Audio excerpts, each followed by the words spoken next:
আসসালামু আলাইকুম ভিউয়ার্স, পবিত্র মাহে রমজানের শুভেচ্ছা জানিয়ে শুরু করছি আজকের রেসিপি।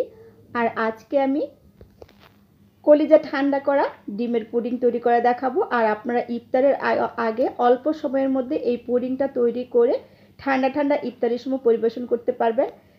ইফতারের সময় যদি এক টুকরো এরকম পুডিং খান, মন প্রাণ একদম ঠান্ডা হয়ে যাবে। আর মাত্র 2টা উপকরণে আপনারা এটা বানিয়ে নিতে পারবেন। ছোট থেকে বড় সবাই খুবই পছন্দ করবে। তাহলে চলুন মূল রেসিপিতে। তো আজকে এই ডিমের পুডিং বানানোর জন্য এখানে নিয়েছি আমি 6টা ডিম। আপনারা আপনাদের পরিমাণ অনুযায়ী নিয়ে নিতে পারেন, কমও নিতে পারেন যদি ছোট করে বানাতে চান। তো আমি একটু বড় করে বানাবো, সেজন্য এখানে 6টা ডিম নিয়ে নিয়েছি। আর একটা কথা মনে রাখতে হবে, যে ডিমটা ফেটানোর পর যতটুকু হবে ঠিক সেই পরিমাণ দুধ দিতে হবে।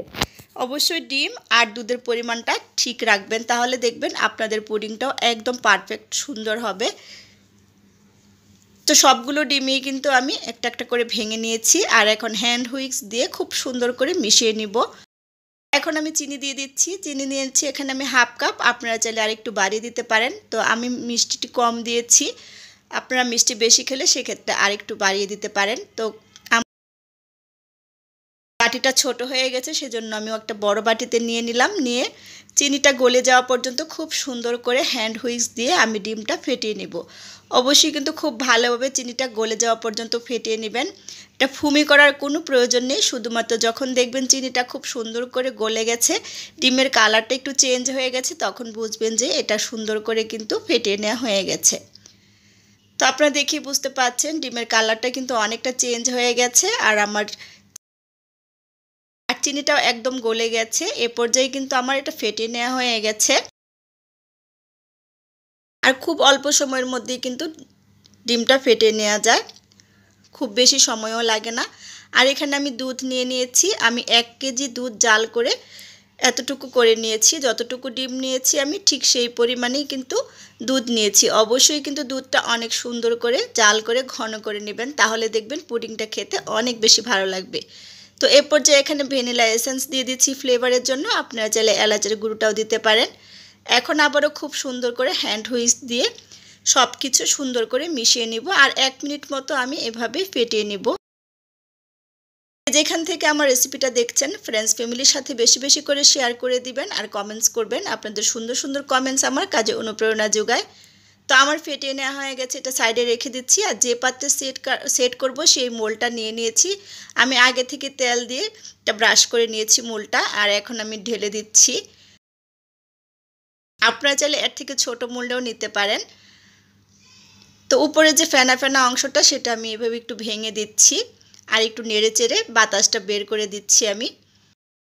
আপনারা চাইলে এটা টেপ করেও নিতে পারেন, এভাবে একটুখানি টেপ করে নেবেন। এখন সরাসরি চলে যাব আমি চুলাতে। চুলাতে আমি একটা প্যান বসিয়ে দিয়েছি আর একটা আমি টাওয়াল দিয়ে দিয়েছি, কিচেন টাওয়ালটা দিয়ে তারপর আমি পানি দিয়ে দিয়েছি। আমি খুব বেশি পানি দিইনি, কিন্তু যতটুকু পরিমাণে লাগে সেই পরিমাণে দিয়েছি। আর এরকম একটা ঢাকনা দিয়ে দিয়েছি উপরে। এটার উপরে আমি পুডিংয়ের মোলটা বসিয়ে দিব।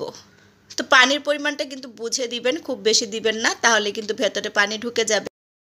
একটা ঢাকনা প্লেট দিয়ে আমি খুব সুন্দর করে ঢেকে দিচ্ছি। অবশ্যই কিন্তু ভেতরে এরকম ঢেকে দিবেন। যদি ফয়েল পেপার থাকে ফয়েল পেপার দিয়েও ঢাকতে পারেন, অথবা প্লেট দিয়ে এভাবে ঢেকে দিতে পারেন। আর যে ঢাকনাটা দিয়ে প্যানটা ঢাকবেন সেই ঢাকনাটা অবশ্যই এরকম একটা সুতি কাপড় দিয়ে খুব সুন্দর করে পেঁচিয়ে নেবেন, তাহলে দেখবেন ভেতরে একটুও পানি ঢুকবে না আর পুডিংটা অনেক বেশি সুন্দর হবে। 1 ফোঁটা পানিও যেতে পারবে না। এটা আমি রেখে দিয়েছি 20 মিনিটের মতো। তো আমি 20 মিনিটের মতো কিন্তু জাল করে নিয়েছি পুডিংটা।